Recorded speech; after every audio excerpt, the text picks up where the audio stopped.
హిందూపురం పట్టణంలో శ్రీ సత్యసాయి జిల్లా ఆర్య వైశ్య సంఘం జిల్లా అధ్యక్షులు జేపీకే రాము ప్రమాణ స్వీకారం శనివారం అంగరంగ వైభవంగా జరిగింది. ఈ సందర్భంగా ఆయన తేజ న్యూస్ టీవీతో మాట్లాడుతూ కార్యక్రమానికి రాష్ట్ర జిల్లాల నలుమూలల నుండి విచ్చేసిన ఆర్య వైశ్య కుటుంబ సభ్యులకు, పెద్దలకు, శ్రేయోభిలాషులకు, మిత్రులకు ప్రతి ఒక్కరికి ధన్యవాదాలు తెలిపారు.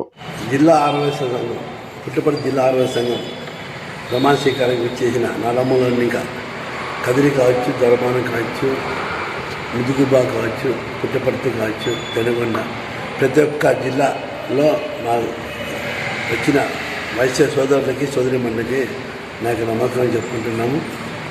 పిలిచిన వెంటనే ప్రతి ఒక్కరు కూడా వచ్చి మాది ఈ సభ జయప్రదం చేశారు. వాళ్ళందరికీ పేరు పేరున నమస్కారం తెలుపుకుంటున్నాం. ఎప్పుడు కూడా ఆడవయసుల కోసం ఎప్పుడు కూడా పాటుపడి వాళ్ళ కష్టాన్ని మేము ఆదుకుంటామని తెలియజేస్తున్నాం. ఉమ్మడి జిల్లా నుంచి వచ్చిన ప్రతి ఒక్క ఆర్య సోదరిమణులకు నా కృతజ్ఞతలు తెలుపుకుంటున్నాను. ఈ ప్రోగ్రాం సక్సెస్ చేయడానికి వైశ్యులకి ఒక గర్వకారణం చెప్పుకుంటున్నాను.